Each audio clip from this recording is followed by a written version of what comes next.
I wanted to kind of talk about this whole lawsuit where Nicki Minaj is being forced to pay Tracy Chapman. And so, how is that going to affect the music industry in regards to, are we going to start hearing a lot more original music, or do you think that we're just going to start seeing a lot more checks getting handed out?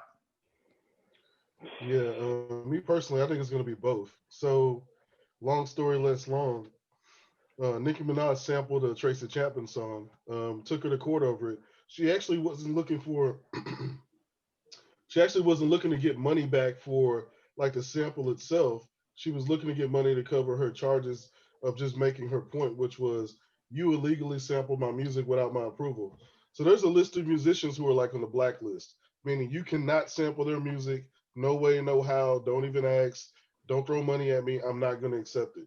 Tracy Chapman is one of those people on that list that you cannot sample any of her music, no matter how much you're willing to pay or not pay.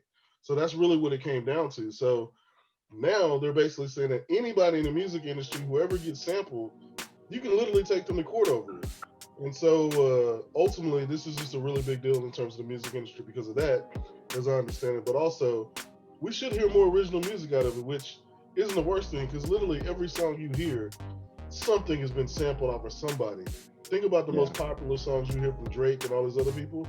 Go look at the credits. Go look at the actual credits of that song, and you'll see 4 or 5 songs sampled. They took 5 seconds from here, 10 seconds from there, and they spliced it all together and made a banger, right? So I just thought it was pretty interesting. We're probably over rotating about this is gonna be like crazy, crazy, crazy for the music industry, but there's a good chance that we could see a lot more lawsuits coming out of this from people who have people using their music that they don't like, right? And we've seen that a lot in the music industry as well, where people who have really famous songs who maybe this color, and then this color people try to sample their music, and all of a sudden they Yeah. say, no, you can't sample it. They don't want to prove it, right? So um, we'll wait and see. It's just one of those things where like we'll wait and see. This may come up again. Is there a is there beef in other genres of music or just hip hop and R&B?